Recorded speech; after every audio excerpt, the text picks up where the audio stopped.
Good afternoon, students.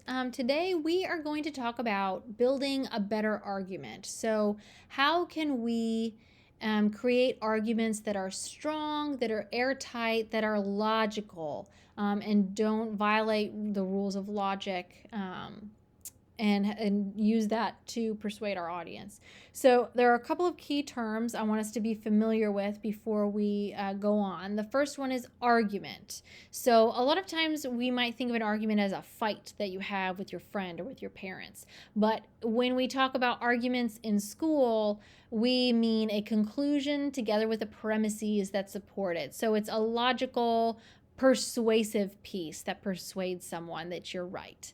A premise. A premise is a reason offered as support for another claim. So your premise is basically another word for a reason. The conclusion is the claim being supported by a premise or premises. So the conclusion is what you want your audience to come to believe. And then an explanation. Your explanation is a statement or a set of statements designed to show why something is the case rather than that it is the case. So it's your explanation for why. So here's an example of an argument, all of these together. We're going to take all these terms and we're going to apply them. So take a look at this. Number 1, all men are mortal. Number 2, Socrates was a man. Number 3, therefore Socrates is mortal. This whole thing, 1, 2, 3 together, is an argument.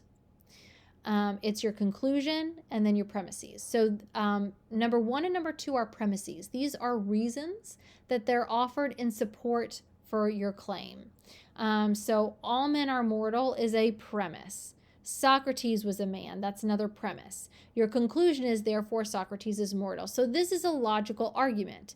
If all men are mortal, and if Socrates was a man, well, then all men are mortal, well, then Socrates must have been mortal.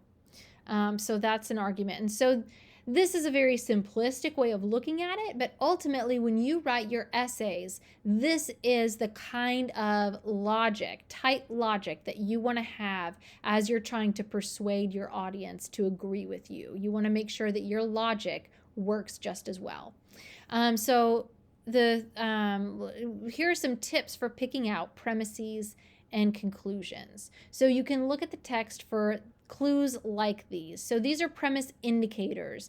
These are words that tell you, okay, this is going to be, I'm setting up my reason. Things like since, because, for, as, follows from, as shown by, and as much as indicated by, the reason is that, maybe inferred from, maybe derived from, maybe deduced from, or given that. All of those say, okay, what's coming next is going to be a reason or a premise. Conclusion indicators. So these words would tell you that what's about to come is a conclusion. This is would be like the number 3 up here. Therefore, hence, so, accordingly, consequently, proves that, as a result, thus, for this reason, for these reasons, it follows that, I conclude that, which shows that, which means that, which entails that, which implies that.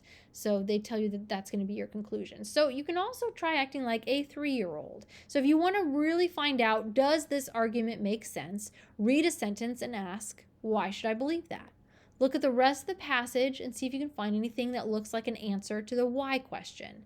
If you find an answer, then the answer is a premise, and the original claim, the sentence about which you asked why, is a conclusion. And repeat the process for each claim.